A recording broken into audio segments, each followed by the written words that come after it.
Olá, boa noite. Aqui é a doutora Rosali, assumindo novamente o Instagram da Debra Brasil, para a gente começar mais um episódio do Debra Talks. E dessa vez vai ser a segunda parte, uma continuação sobre diagnóstico e aconselhamento genético em EB com o Dr. Salmo Raskin. Vai ele. Antes de começar, eu queria dar algumas informações. Lembrando que toda terça-feira Oi, Salmo. Boa Oi, noite. boa noite, tudo bem? Tudo bem? Abaixa isso. Pronto, Tudo bom? tudo e você? Tudo bem. Eu tô aqui falando, lembrando para todo mundo que está entrando, que toda terça-feira, então, a gente tem os episódios do Debra Talks sobre os mais diversos temas. Na próxima semana vão ter algumas mudanças que a gente vai informar durante a semana no nosso Instagram. Lembrando que todos os episódios estão no nosso canal do YouTube, no canal da Debra Brasil. É só entrar no YouTube, procurar por Debra Brasil. Não esquecer de se inscrever no canal e ativar os sininhos da notificação para ficar sabendo das novidades. E também eles vão para o feed de notícias no nosso Instagram. Então, toda terça-feira tem a live ao vivo. Na quarta-feira, esse episódio ele vai para o nosso canal do YouTube. E na segunda-feira, a gente então disponibiliza o episódio anterior, da semana anterior, no nosso feed do Instagram. Tá bom? E hoje a gente decidiu voltar com o Salmo, porque no final da live a gente conversou tanto sobre genética, né, Salmo? A gente Sim. tentou embasar, eu acho que embasar o que a gente ia responder para as pessoas. Então a gente precisou dar aquela explicação do que é genética, né? E como é que a EB se comporta aí na relação com a genética. Aí, Salmo, a gente vai esperar mais um pouquinho as pessoas entrando, Uhum. mas eu queria aproveitar esses minutinhos antes para a gente fixar alguns conceitos. Eu até anotei, gente, vocês verem que a gente tem script, porque senão a gente esquece. Mas aí eu anotei algumas coisas. Gene, né? O conceito do gene. Que é menor. Eu vou falar e você me corrige se eu estiver errada, tá bom? Ok, Gene é a menor parte do nosso cromossomo. É ele que vai expressar a proteína. isso mesmo. Nós Isso temos mesmo, né? cerca de 1.000 genes em cada cromossomo. E a gente tem 46, tem 23 pares, não é isso? São Isso 46 mesmo. mil genes no nosso Em corpo. cada cromossomo, né? Então, como nós temos 23 pares, nós temos mais ou menos 23.000 genes. 23 mil E genes. cada um deles está em uma cópia dupla. Isso que é importante, né? Porque se temos um par de cada cromossomo, um gene está num cromossomo, a mesma cópia desse gene está no outro cromossomo, né? Então, isso que é importante. Temos de todos os nossos 20.000 genes, duas cópias. E Sim, o iguais. raciocínio é iguais, do mesmo gene, né? Então, tem o gene COL7A1. Quantas cópias do gene COL7A1 em cada célula nós temos? Duas. Duas. Uma cópia que a gente herdou do pai e uma cópia que a gente herdou da mãe. Perfeito. Então, esse é o princípio básico. É o princípio básico, né, Sal, para a gente começar a entender. E aí a gente vê por que essas doenças são raras.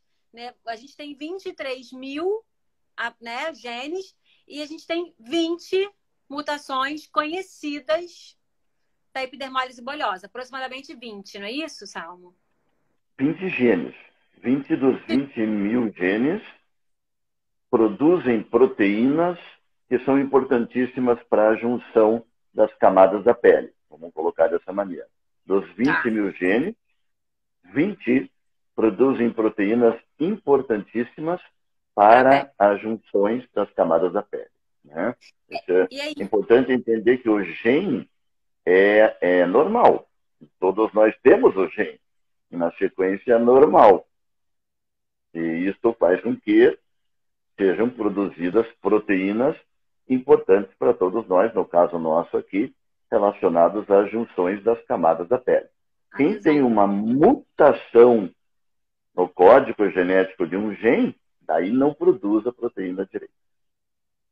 E aí, a gente tem, então, só aproximadamente 20 que são conhecidas. Então, é por isso que ela é tão rara, né? Assim, você consegue ver a raridade da doença na própria genética dela. É verdade. Todas as doenças genéticas são raras, né? Existe até um conceito, que é arbitrário também, mas existe um conceito de que se a doença for menos frequente do que 1 para cada 2.500 nascimentos, ela é considerada rara. Então, claro, todas as formas de epidermólise bolhosa são consideradas bastante raras. Né? É o conceito da OMS, né? É o conceito, exatamente. Da Organização Então, todos aqui Mundial de Saúde. entram dentro desse conceito de doença rara. Isso. Gente, eu queria também lembrar, para quem está entrando agora, que a doutora Janine e a doutora Priscila, elas também estão no chat com a gente. Então, quem tiver dúvida, quiser ir colocando no chat, elas também vão estar respondendo e ajudando nessa moderação. E aí, Salmo, voltando para minha cola, gente, eu vou mostrar de novo que eu realmente tenho uma cola, o conceito de dominante, recessivo e mutação ao acaso. Isso, muito bom. É bom que a gente Deixa eu fazer um adendo. Um dominante, ele nunca pode gerar um recessivo ou vice-versa. É melhor a gente não pensar em gene dominante e gene recessivo, que daí pode levar a essa confusão. Melhor a gente pensar na proteína. Então, o conceito da proteína que eu falei a vez passada. Proteína dominante e proteína recessiva. Então, a proteína dominante é aquela que, se você perder um pouquinho só da concentração dela, já vai dar problema. O corpo não consegue exercer a sua função se perder só um pouquinho. Para perder só um pouquinho, e aí é fácil de entender, basta que uma cópia daquele gene esteja alterada. Uma cópia já perde um pouquinho, pronto, já vai dar um problema. Então, nas doenças de herança dominante, você vai encontrar uma cópia do gene com a mutação e a outra cópia do mesmo gene que a gente tem, normal. É isso que acontece numa doença dominante. Depois, mais para frente, nós vamos entender como que uma pessoa tem uma cópia alterada. Normal é mais fácil de entender, né? Mas como que uma pessoa tem uma cópia alterada? E a proteína recessiva é aquela que tolera. Se você perder metade da concentração dela no teu corpo, a outra metade dá conta do recado e consegue fazer o seu papel. Para você ter um problema com uma proteína recessiva, você precisa perder quase toda a proteína, ou, tipo assim, 90% da proteína. E para você perder quase toda a proteína, tem que ter as duas cópias do gene alterado. Então, essa que é a grande diferença, tanto no sentido da produção da proteína, quanto da herança. Então, se você tem uma epidermólise bolhosa juncional, já entrando no nosso assunto, né? A epidermólise bolhosa juncional, ela é sempre transmitida de forma autossômica recessiva. Então, todo mundo, ou vamos dizer assim, quase todo mundo que tem uma IB juncional tem as duas cópias de um desses 20 genes alterados. E não produz praticamente nada daquela proteína. E daí também já entrando no nosso tema, como que a pessoa pode ter, o que aconteceu que a pessoa tem as duas cópias do mesmo gene alterado? Bom, a pessoa herdou uma dessas cópias alteradas do seu pai e uma cópia alterada da sua mãe. Olha, nesse caso da recessiva, lembrar bem, em 99% das vezes, para não dizer 100% das vezes. Aí a próxima pergunta é, mas como que o meu pai ou minha mãe, eles não têm epidermólise bolhosa? Você está dizendo que eu herdei deles a cópia alterada, mas eles não têm nada. Realmente não tem. Porque tanto o pai quanto a mãe Nas doenças recessivas, tem uma cópia alterada, sim, essa que passou para o filho, né? Mas tem uma cópia normal do mesmo gene. Cópia essa normal que produz mais ou menos 50% da proteína recessiva. E você ter 50% de produção da proteína recessiva, você não tem sinal e sintoma nenhum. Você nem sabe que você tem uma cópia alterada e uma normal. E é isso que nós vamos comentar hoje bastante aqui. Mais pra frente. E aí, aquele conceito, então, da mutação ao acaso. Porque mutação ao acaso. você falou que é quase que impossível de acontecer, né? Mas a gente sabe de casos feitos por estudo genético. Recessiva. Na recessiva. Na recessiva, mas na dominante não. Na dominante até bem frequentezinho, né? Se a gente for pegar, por exemplo, os casos de epidermólise bolhosa distrófica, né? Distrófica. Dominante.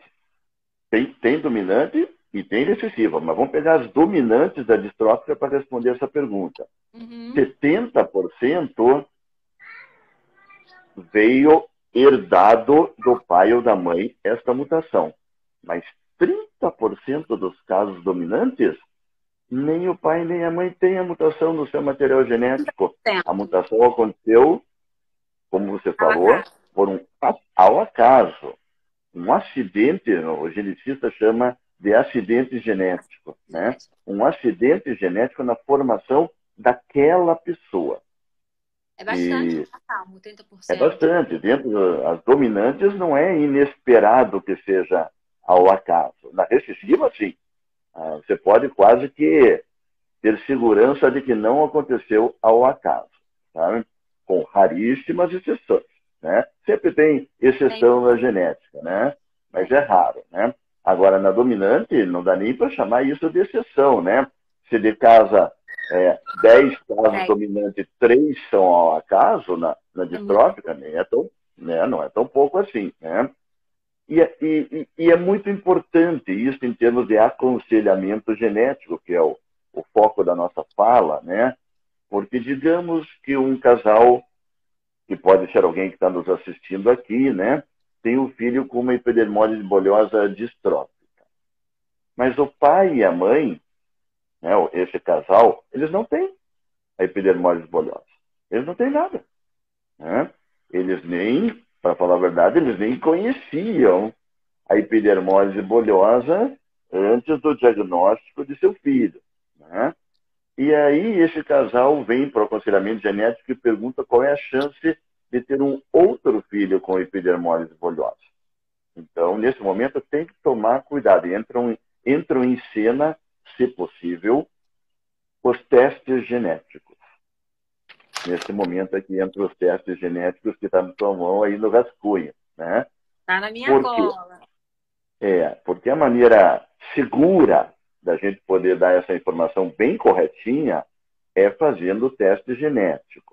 Como está na tua cola aí, que eu sei, em primeiro lugar, fazer o teste no filho com a epidermólise bolhosa distrófica. Né?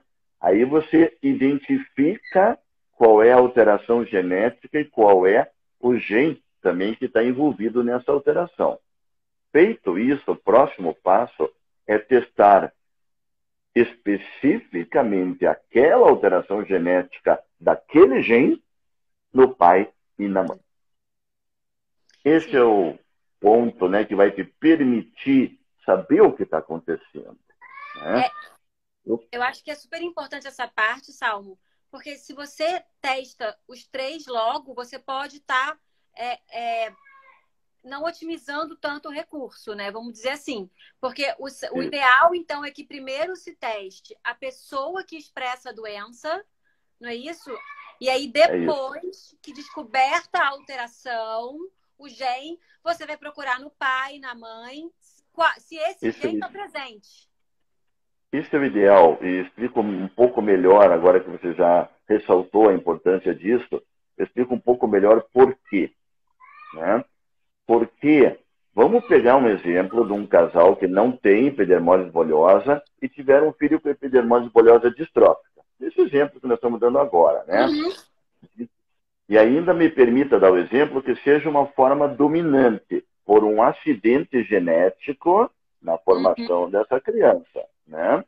Bom, daí você faz o teste nos pais e, obviamente, o teste vai dar normal. Mal. Mas você fica um pouco inseguro nessa circunstância com o teste normal nos pais, se o teu teste era capaz de pegar a mutação que tinha na criança.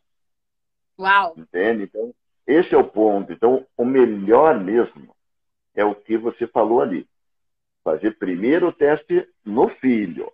Ah, fiz o teste no filho, está aqui. É este gene e esta mutação que está causando a epidermólise bolhosa para ele. Pronto, agora eu estou seguro. Agora eu testo este gene e esta alteração em cada um dos pais. Aí não Não tem tem erro, como, né? Não tem como ou fugir. tem Se não alteração, tem, ou não tem. se não tem, com grande Genética. probabilidade não tem. Em genética existe sempre coisas É, surpreendentes, sabe? Mas pode eu nem acontecer. quero tocar nelas nesse momento, enquanto a gente está firmando o conceito do que é o comum e o Aham. tradicional, né? Senão eu vou confundir a cabeça das pessoas. Mas Não. é isso aí, faz o Não. teste nos pais. Nenhum dos pais tem? Ah, então foi um acidente genético na formação desse filho. Isso é muito importante para o casal, porque se eles quiserem, neste caso, né, ter outros filhos, a chance de vir a ter um outro filho Muda. com epidermose bolhosa é muito pequena, né? Muito pequena. Não é zero, porque nunca é zero, mas é muito pequena. E veja a diferença. A gente citou na vez passada, mas vale a pena falar hoje de novo. Se um dos dois tem a alteração, é 50% de risco em cada gestação. Então, nós estamos falando da diferença entre extremamente improvável de acontecer de novo, quando os dois pais não têm a mutação, versus 50% de chance de acontecer de novo numa forma dominante, por exemplo, da distrófica. Ou Sim. até da simples também, né? Então, uma diferença muito importante, muito grande, né?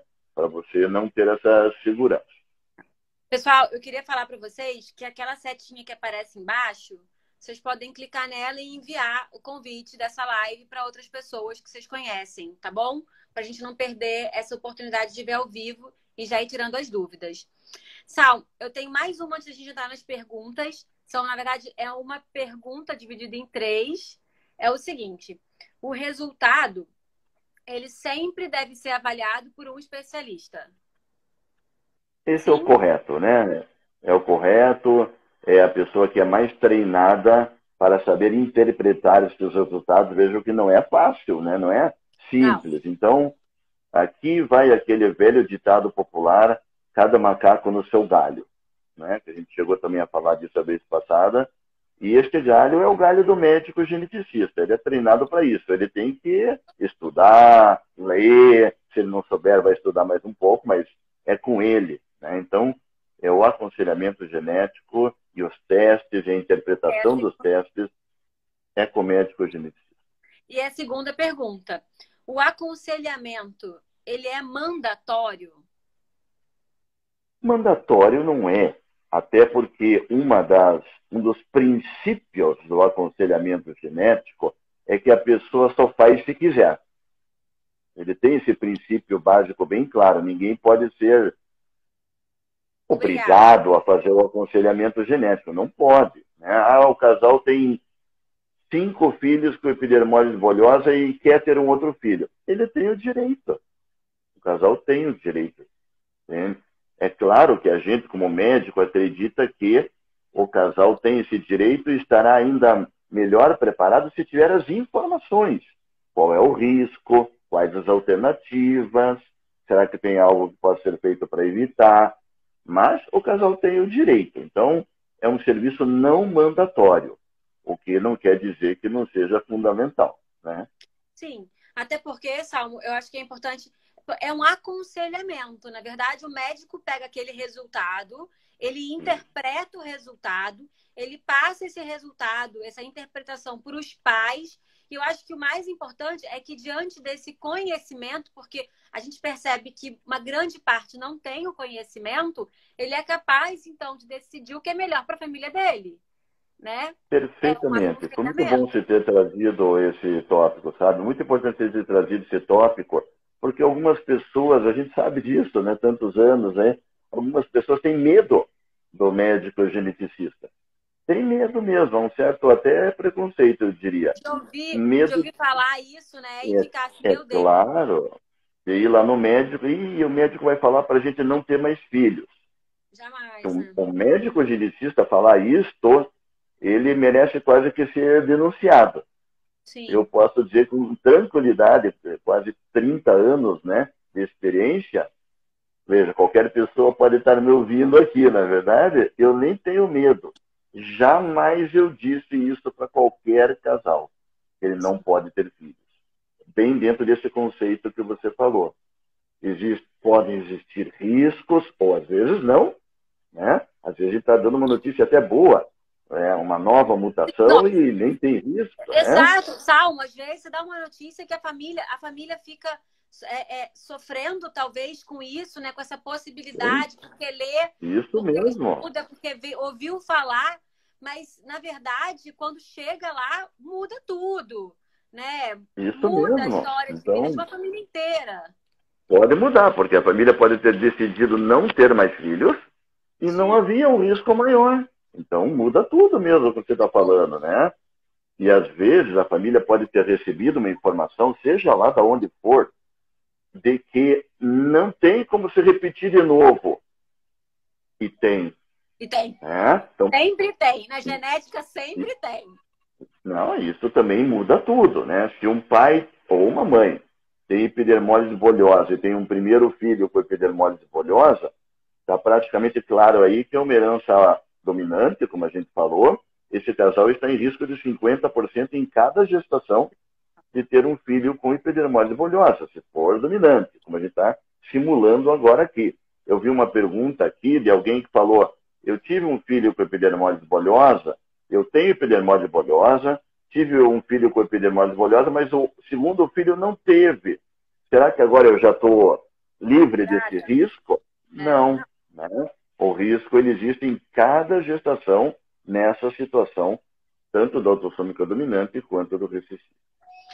Isso vai ter uma pergunta que a gente ia entrar agora.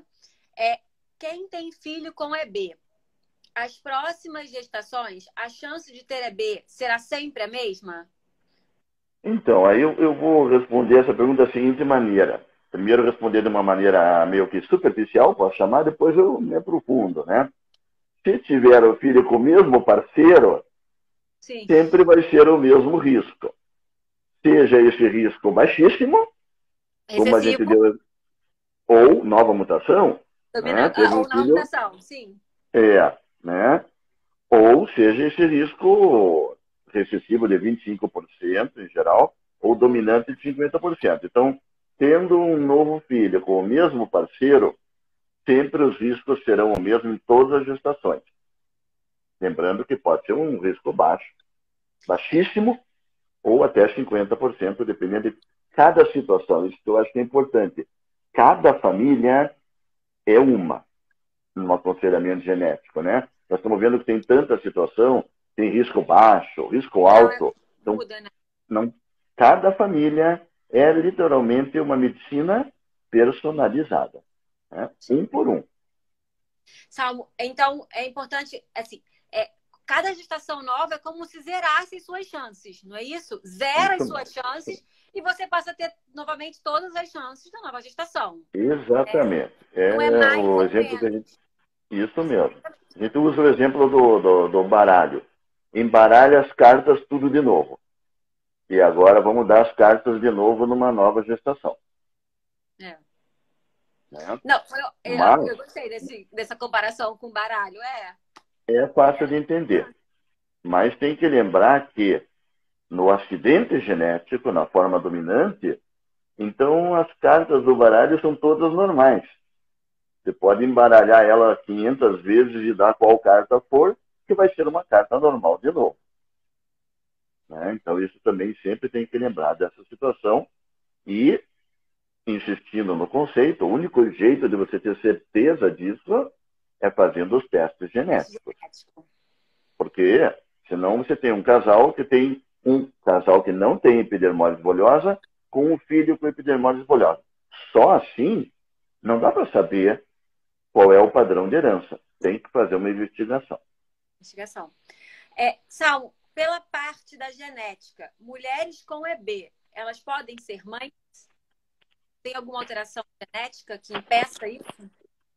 Olha, elas podem ser mães tanto do ponto de vista clínico, que nem foi a pergunta, existem casos descritos na literatura, mais de 10 casos descritos de mulheres com epidermólise bolhosa que conseguiram levar uma gestação em frente. É claro que elas vão ter uma série de cuidados, né, diferenciados e desafios, né, para levar uma gestação até o final, inclusive na forma de ter o bebê, enfim, são muitos desafios. Mas é possível, e a gente sabe que é possível porque estão descritos na literatura médica vários casos. Você tem uma paciente que levou uma gestação até o fim, né? E do ponto de vista genético, também é possível. Me faz justamente pensar no conceito que nós falamos agora há pouco, né? De que nós não vamos dizer para essa pessoa você não pode ter filhos. Nós vamos mostrar quais são os riscos. E aí até espero que o pessoal compreenda que agora eu vou dar um risco um pouco diferente usando esse exemplo. Né? Porque eles falam assim, uma mulher com epidermólise bolhosa, todos os filhos vão ter epidermólise bolhosa. Negativo. Negativo mesmo. Imagine, por exemplo, uma mulher com uma epidermólise bolhosa juncional. Então, excessiva, exatamente. Recessiva, né? Então, ela tem as duas cópias daquele tal gene alterado. Muito bem, mas para um filho vir a ter a epidermólise bolhosa juncional, tem que ter as duas cópias alteradas, que nem ela. Para um filho ter as duas cópias alteradas, só se ela tiver o filho com alguém que tem uma cópia alterada, pelo menos, né? Que a gente chama de portador. E cá entre nós, a enorme maioria das pessoas da população não tem uma cópia alterada dos 20 genes aí da epidermólise bolhosa. Sim. Então, uma mulher que tem uma forma recessiva, como a juncional, na enorme maioria das vezes, do ponto de vista da genética e da hereditariedade, vai ter filhos sem epidermólise bolhosa. Existe uma exceção, como sempre, né, que nos persegue a todo momento, né, as exceções, que é o casamento entre primos. É porque realmente existe isso até na EB, né? Essa consanguinidade que a gente chama. Consanguinidade. Exatamente. Isso. A consanguinidade é o casamento entre primos, né? O nome consanguinidade a gente usa, eu uso esse nome. Ele não é lá muito adequado, né? Porque ele dá uma ideia de que é o sangue que é parecido das pessoas, né? Não. E, na verdade, é o DNA que é parecido. O DNA, né? Mas a gente usa a consanguinidade, né? Então, se você casa com um parente próximo teu e dentro da família tem casos de epidermólise bolhosa, ou você mesmo tem epidermólise bolhosa, aí as chances aumentam. Aí aumenta. Aí, de novo, tem que fazer os testes genéticos. Novo, né? Teste genético do parceiro.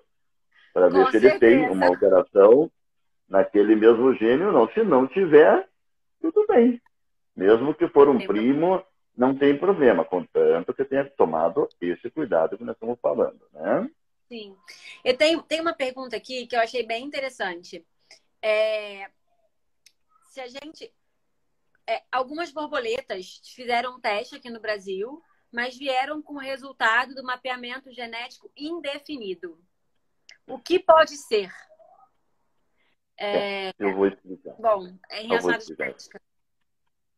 Que bom que a gente já chegou nessa profundidade de pergunta, né? E aí, nesse ponto, eu já posso explicar o seguinte. os testes genéticos, em primeiro lugar, eles são novos. É coisa nova, né? A gente não faz tanto tempo que existem os testes, principalmente essa capacidade de estudar os 20 genes ao mesmo tempo. Isso é bem novo. Dá para dizer que de uns 2 ou 3 anos para cá é que tem isso aqui no Brasil. Então, é bem novo, né? Então, de vez em quando, a gente encontra no teste uma troca de uma letrinha genética que a gente não tem certeza o que aquilo significa. Em palavras mais simples, a gente não tem certeza, de vez em quando, é claro, né? A gente não tem certeza se aquela troca estragou o gene ou não. Não. Se ela vai impactar na produção daquela proteína ou não. E existe isso, existem trocas que não causam problema nenhum. É só uma variabilidade que tem entre as pessoas. E outras trocas, né, alteram a produção da proteína e levam a todas essas condições que nós estamos falando. Então, assim, eu quero ressaltar, não se trata de erro do laboratório, ou que o laboratório não tem experiência em fazer o exame, não. Isso acontece com todos os laboratórios de genética no mundo inteiro. É relativamente comum que a gente se bata bastante para interpretar o resultado do exame. Quando aquela alteração que a gente detectou na pessoa já foi descrita em inúmeras outras pessoas com epidermólise bolhosa, fica mais fácil para a gente chegar à conclusão óbvia que aquela alteração está alterando a produção da proteína e levando a epidermólise bolhosa. Mas quando aquela alteração nunca foi descrita em ninguém no mundo? Então, pode ser alguma coisa nova? Pode. Pode ser uma coisa mais rara ainda. Pode ser que não foi descrita porque a maioria das pessoas nem tem acesso aos testes genéticos, né? E, então, tem mais pessoas no mundo, mas nem sabem que tem aquela alteração, né? E também pode ser que até tem pessoas no mundo já com aquela alteração, mas essa informação não foi colocada num banco de dados mundial. E tudo isso. Tá. Né? Então, o fato de ser dado indefinido, Salmo, não significa que não tem. Só significa que não sabe qual que é a proteína que está mudada. Isso mesmo. Significa que o teste, infelizmente, acho que dá para usar essa palavra nesse caso, né? Infelizmente, não atingiu o seu objetivo. Porque o objetivo era identificar qual gene, qual mutação dentro desse gene tem. Esse é o objetivo do teste. Que na grande maioria das vezes ele consegue atingir o seu objetivo. Que era a pergunta, a finalidade do mapeamento. É exatamente essa que você falou agora. É descobrir se tem uma alteração que está causando epidermólise, porque esta informação ela pode ser usada para várias coisas. Primeiro, para definir o diagnóstico. Depois, para definir o subtipo, porque determinados genes são mais frequentemente alterados num subtipo e outros genes em outro subtipo. Depois, dependendo do erro genético, a gente pode ter uma ideia, não matemática, né? Não é uma ideia precisa, mas pode ter uma ideia da gravidade que a gente espera daquela questão. Dependendo do gene e principalmente do tipo de errinho no gene, dá para ter uma ideia da gravidade maior ou menor que temos que esperar pela frente. Então já é mais um motivo de fazer o teste. Outro motivo é o aconselhamento genético que estamos falando o tempo todo aqui. A importância, né, sem o teste, o aconselhamento genético fica muito impreciso. Né?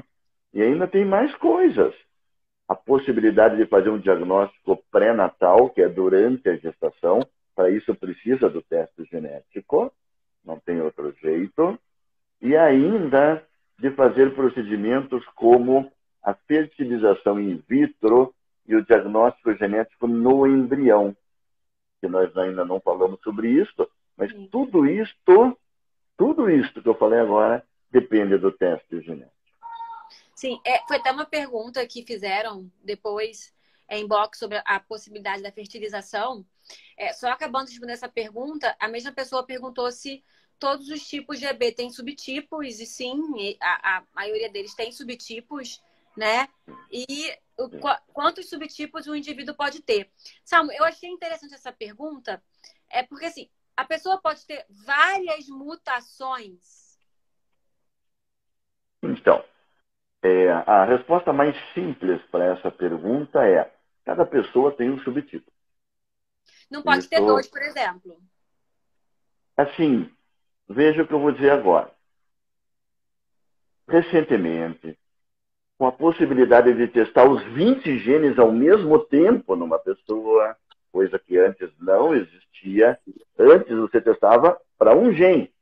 Bom, então você dava alterado, a pessoa tinha alteração naquele gene. Uhum. Hoje, ao testar 20 genes, já tem descrito mais de um caso de pessoas que têm alteração em 2 genes diferentes. Isso é totalmente diferente de tudo que eu falei até agora. Não estou falando de 2 cópias do mesmo gene. Estou falando de 2 genes diferentes. Por exemplo, a queratina 14 e a queratina 5, um paciente com alteração nos 2 genes. Mas, apesar de eu estar dando essa informação aqui, eu não posso deixar de dizer que isto é a exceção. E raro do raro, né? O raro do raro. A regra é, cada pessoa que tem epidermólise tem um tipo de epidermólise, não pode ter outro tipo de epidermólise, e também o casal que tem um filho com um tipo de epidermólise, se é que vai ter outro filho com epidermólise, vai ser o mesmo tipo. Pode ter diferença de intensidade, um pode ser mais severo, o outro mais leve, né? Mas o mesmo tipo, porque é fácil de compreender agora isso. É o mesmo gene que está envolvido. Se é o mesmo gene que está passando de geração em geração, é a mesma proteína que está envolvida. E aí a mesma proteína só pode dar um mesmo tipo de manifestação. Um pouco de variabilidade pode. Até entre irmãos pode ter variabilidade, sim. Mas é o mesmo gene e a mesma mutação. Eu gostei dessa parte, vou pegar esse gancho. Eu tenho um casal que tem 2 filhos, tá bom? Com epidermólise bolhosa, distrófica. Você não fez o teste genético, mas provavelmente recessiva, porque são 2 filhos do mesmo casal, mesmo pai, mesma mãe. E eles não têm nada. E a gente consegue. Os pais não têm nada. A gente consegue perceber que os irmãos são diferentes. Eles têm a mesma forma, mas às vezes a expressão, mesmo sendo a mesma mutação, Salmo, eles têm pequenas diferenças. E aí, Salmo, a gente entraria no conceito do fenótipo, que é aquilo como você tem o gene do que você expressa dele. A gente que é geneticista toma bastante cuidado para não ser determinista. O que quer dizer essa palavrão aí? Não achar que tudo numa pessoa depende da genética dela. Nós geneticistas sabemos que não é assim. Sabemos que a genética é muito importante em algumas situações, como nas doenças genéticas, que é muito importante, muito impactante. Mas a gente sabe que uma pessoa é a somatória da sua genética com o meio ambiente. E é isso que a gente chama de fenótipo, como você falou. Então, 2 irmãos podem ter quadros diferentes, sim, porque não é só aquela mutação naquele gene que determina o quadro da pessoa. E veja que o resto de todos os outros 19.980 genes não estão sendo avaliados. Pode ter outra alteração. Pode ter uma variabilidade genética influenciando a atuação do gene principal. Né? Então tem o gene principal, mas pode ter uma outra proteína que está suprindo um pouquinho daquela falta num, não está suprindo aquela falta no outro. E o meio ambiente, ele nunca é exatamente igual desde o período do útero, né? A não ser nos gêmeos, que o útero é o mesmo. Mesmo nos gêmeos, no útero, pode não ser exatamente a mesma coisa pela posição deles, pelo suprimento de sangue, enfim. Ninguém é igual ao outro, né? E isso pode influenciar nessa questão que você falou. Assim, 45 minutos quase, passaram voando. Eu queria fazer... Passa voando, né? Quando a gente conversa sobre um assunto que a gente gosta, nem percebe, né? Verdade, verdade. Eu queria fazer uma pergunta que uma pessoa colocou aqui embaixo, mas eu achei interessante, eu queria aproveitar para elaborar. Salmo, existe algum teste genético para fazer na gestante? Porque, assim, a gente sabe que hoje, aqui no Brasil, quando a família ela tem um caso grave de epidermólise bolhosa e essa pessoa, esse filho, vem a falecer e ela acabou não fazendo o teste, né? Não teve a oportunidade de fazer o teste na criança e também não fez nela. Enfim, ela está grávida novamente, então ela tem chance de ter uma nova gestação com uma forma severa da doença e ela quer saber. E geneticamente, eu vi aqui que a Janine, ela colocou a biópsia do vilo coriônico que a gente faz durante a gravidez, que é um teste, que é um exame invasivo para ser feito. Você não vai fazer qualquer gravidez, né? Você vai escolher. Até para isso, você vai ter que falar com o seu geneticista, com o seu obstetra, para poder ver o risco que você vai estar correndo. A gente atende essa situação todos os dias. Tem riscos, né? Mas é o jeito de saber durante a gravidez.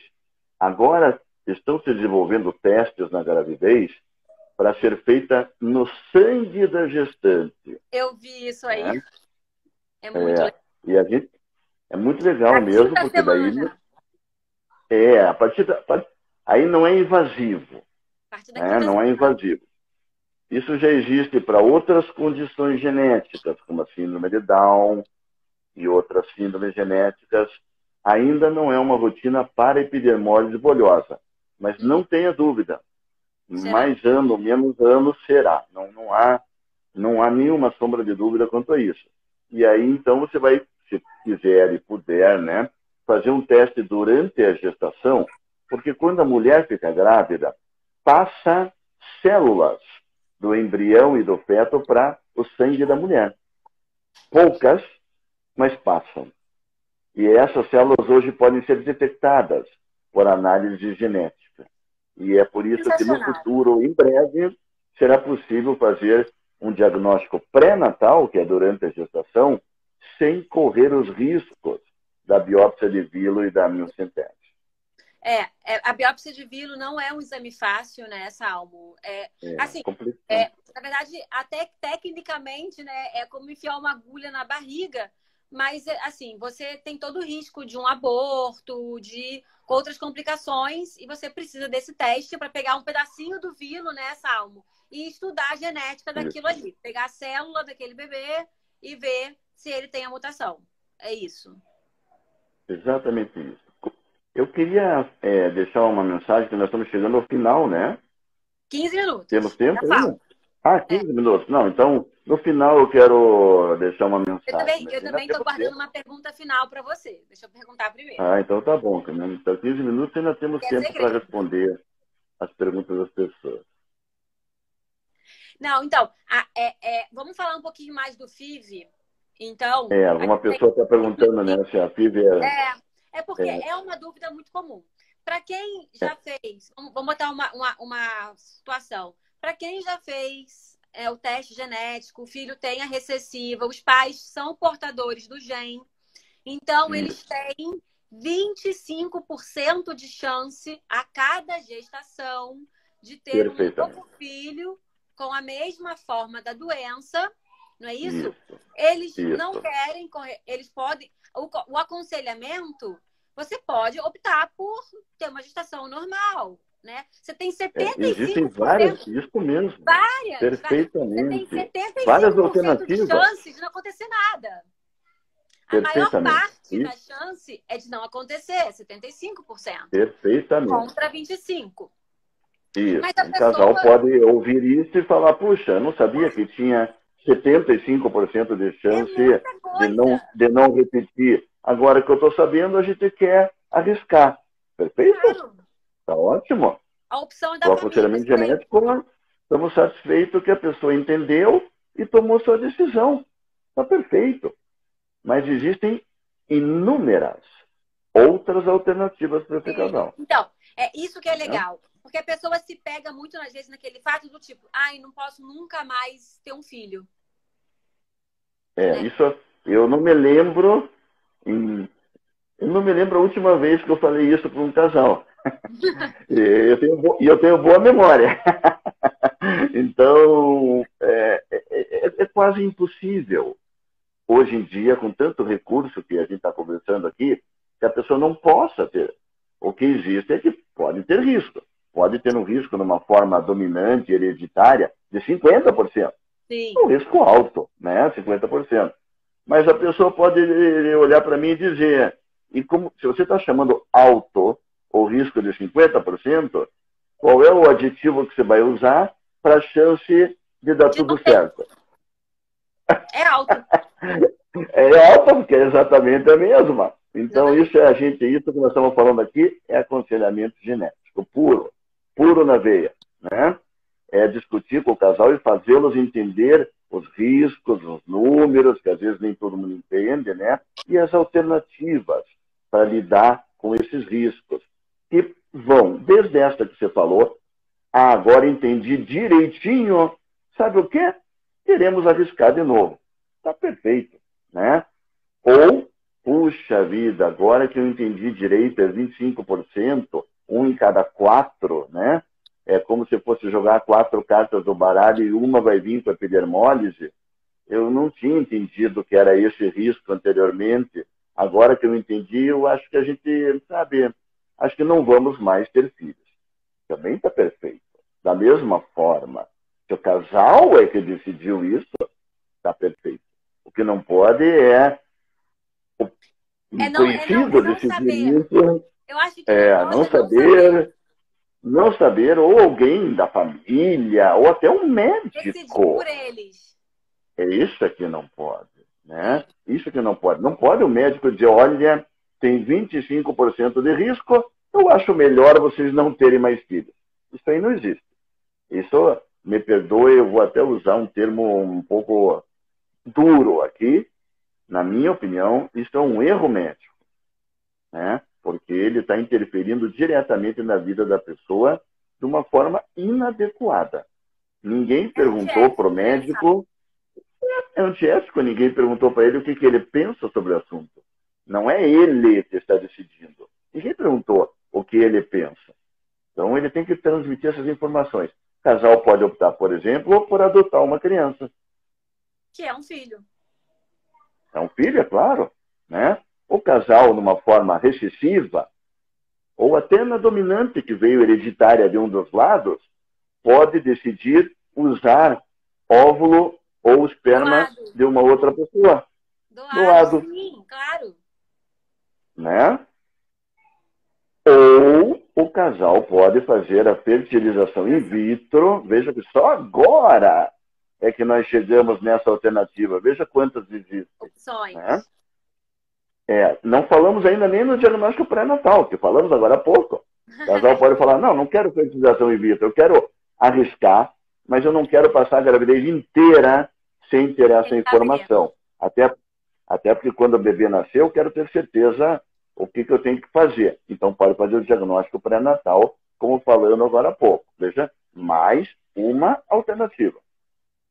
E pode fazer a fertilização in vitro e o teste genético nos embriões e ver qual deles herdou e qual não herdou a alteração genética.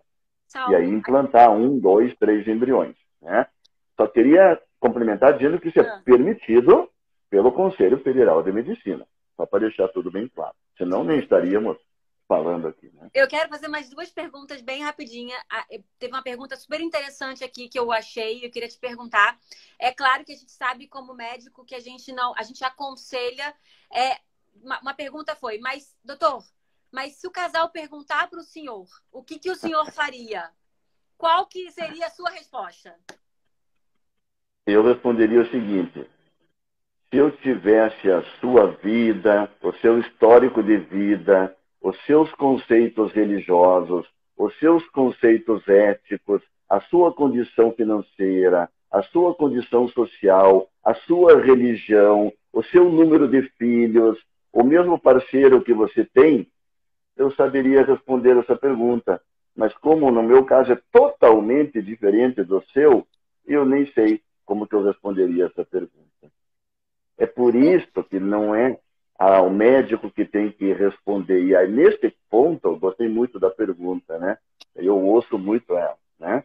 Neste ponto, o termo aconselhamento genético está inadequado. Porque dá a ideia de que eu vou aconselhar a pessoa, dar um conselho, né? Que é justamente o que não fazemos. Nós não damos conselho de jeito nenhum, não é por nada, é por esses motivos que eu falei. Cada pessoa é uma pessoa, um histórico de vida. E cada casal é uma interação entre duas pessoas de uma família, e a minha é totalmente diferente. O meu conselho, neste caso, conselho, não vale nada. Nada, nada, nada para essa família. O que vale é o meu treinamento em genética para dar essas informações e que eles possam decidir por si próprios. Perfeito, Salmo. A gente vai acabar. Essa pergunta foi muito boa. Essa segunda parte, foi ótima essa pergunta. Eu também adorei, porque a gente escuta muito isso, né? Pergunta importante. Você, o que você faria? Isso. Salmo, para encerrar, assim, a gente conversou com a Priscila muito sobre pesquisa em 2 tempos também nas lives anteriores, e a gente conversou muito sobre a cura. Como geneticista, como médico pediatra, como médico pediatra geneticista, como participante aí dessa parte de genética de doenças raras, na sua experiência, você vê essa cura, assim, você consegue enxergar essa cura? A gente está no caminho? Olha, eu tomo bastante cuidado na resposta dessa pergunta, porque quando eu comecei o meu trabalho como geneticista, eu vi a cura de uma outra doença genética, a fibrose cística, muito próxima de acontecer. Uau. Isso fazem 27 anos que eu vi isso na minha frente e não aconteceu até hoje. E foi uma grande lição para mim, profissional, porque eu tomo muito cuidado para responder essa pergunta. É difícil mesmo você curar uma condição onde todas as células do corpo estão com uma alteração, que é o caso das condições genéticas. Então, é muito difícil. Se não fosse, os pesquisadores já teriam descoberto, né, essas curas. Dito isso, né, que eu acho que disse da maneira mais clara que eu posso dizer, né, amanhã, sim, amanhã vai haver uma apresentação no Congresso de Investigação Dermatológica dos Estados Unidos, Sociedade de Investigação Dermatológica, sobre terapia gênica para a forma distrófica de epidermólise bulhosa para correção genética. E esta mesma apresentação que vai acontecer amanhã, e por sinal vai estar disponível online, eu entendi que é para quem quiser, porque como não tem como ter o congresso pessoal, qualquer um pode assistir, vai ser lançado em junho deste ano, ou seja, daqui a um mês, a fase 3 de pesquisa clínica para a terapia gênica para esta forma de epidermólise bulhosa distrófica. Distrófica, exatamente. Distrófica, tanto recessiva quanto dominante. A fase 3 significa que já há segurança e eficácia comprovada da técnica em um grupo não pequeno de pessoas. E agora tem que aumentar o número de pessoas que vão receber isso ainda como pesquisa para que se entenda um pouco melhor sobre a segurança. O que vai ser apresentado amanhã é que 9 em 10 lesões de pele distróficas foram curadas por essa terapia gênica. Calma aí, eu vou entrar. É o conceito que a gente discutiu nas outras lives do mosacismo. A pessoa Isso. tem, exatamente, ela consegue ter uma alteração, uma correção genética de uma área, mas a Isso. outra não. Não é isso, Salmo? Isso. Ela fica um É isso mesmo. mosaico, né? Um mosaico de genes. Alguns genes que Isso. conseguiram corrigir, outros ainda não. E você vai É exatamente isso. nessa Exatamente interação. isso, e com o avanço dessas tecnologias, eu acredito que não esteja tão longe assim, como eu falei lá da outra condição, o dia em que você poderá corrigir várias áreas do corpo com essa terapia. Sim, a Basta gente que viu, seja seguro e eficiente. sim, a Né? gente viu o caso do Hassan, que tem acho que já 9 anos, que foi 80% do corpo dele transplantado na juncional e corrigido. Né? Ele tem 80% da pele dele sadia e modificada. Né? Então, é possível ter esperança, sim. Com o pé no chão, ter esperança. E para terminar, é ótimo ter assim essa mensagem de um geneticista com tanta experiência em doenças raras que é possível. É tão a gente estudou, a gente aprendeu um pouco de genética da complexidade que é, mas é possível. É possível. O importante é ter acesso à informação. As pessoas estão pedindo para eu colocar aqui o link Eu ia pedir do. Eu link. vou passar o link. Eu só não tenho Tá. certeza absoluta se não precisa ser sócio da sociedade para assistir. Mas eu acho que não. Pelo que eu vi, eu acho que Passa o link qualquer um pra gente pode e assistir. divulga. Eu vou passar o link e amanhã, são 3 dias de congresso lá nos Estados Unidos, começa amanhã, e uma das apresentações é justamente sobre esta forma de terapia gênica. Eu passarei o link para vocês aqui. Para mim foi um prazer participar Muito. dessas 2 lives. Né? Obrigada. Eu aprendi bastante também com vocês. Fico feliz que muitas Nós que pessoas aprendemos, né? participaram. Aqui, ó, minha cola. Nós que É, aprendemos. eu Eu estou acho. satisfeito também porque pude transmitir esses conhecimentos, que é justamente o meu papel, transmitir conhecimentos sobre doenças raras. Agradeço a Débora por essa oportunidade, né, a você por ter me ajudado durante todos os momentos aqui dessas Que 2 lives, agradece. a doutora Janine por ter me convidado, né, minha amiga de tantos anos, e foi um grande prazer estar com vocês aqui. Não, foi sensacional, Salmo. A gente que agradece. A gente queria até saber mais de genética, né? Porque é muita coisa. Mas acho que nessas duas partes a gente conseguiu desmistificar um pouquinho a genética, passar alguns conceitos que são essenciais e para as pessoas entenderem que tudo isso não é um conselho genético, né? É uma informação que você passa para cada família, então, tomar uma decisão consciente.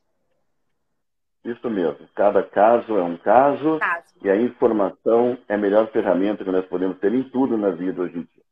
Você quer falar alguma coisa para encerrar? A gente tem uns 2 minutinhos. Agora.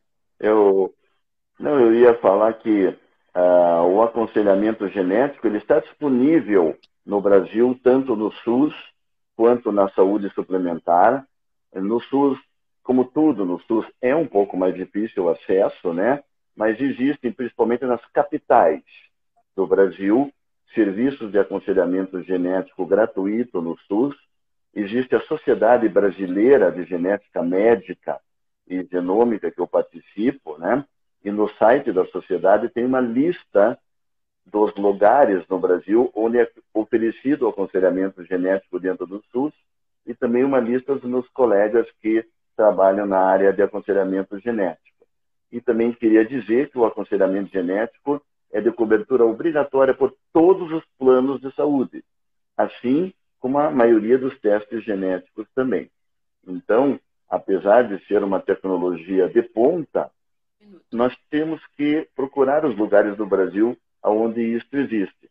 Realmente, eu admito que, principalmente no SUS, há uma grande limitação, mas converse com o seu médico geneticista, procure no site da Sociedade Brasileira de Genética Médica onde esses raros estão, Vamos né? acabar? E marque uma consulta de aconselhamento genético, eu tenho certeza que você vai gostar. Vocês vão amar. Salmo, muito obrigada novamente. Muito obrigada por passar um pouquinho desses ensinamentos pra gente. E, pessoal, toda terça-feira agora tem live, tá bom? Acompanhem as redes sociais para saberem os horários e os próximos convidados. Semana que vem muita novidade por aí. A gente está preparando várias coisas legais para vocês, tá bom? Não deixem de acompanhar. Salmo, muito obrigada. Tchau. Obrigado a todos.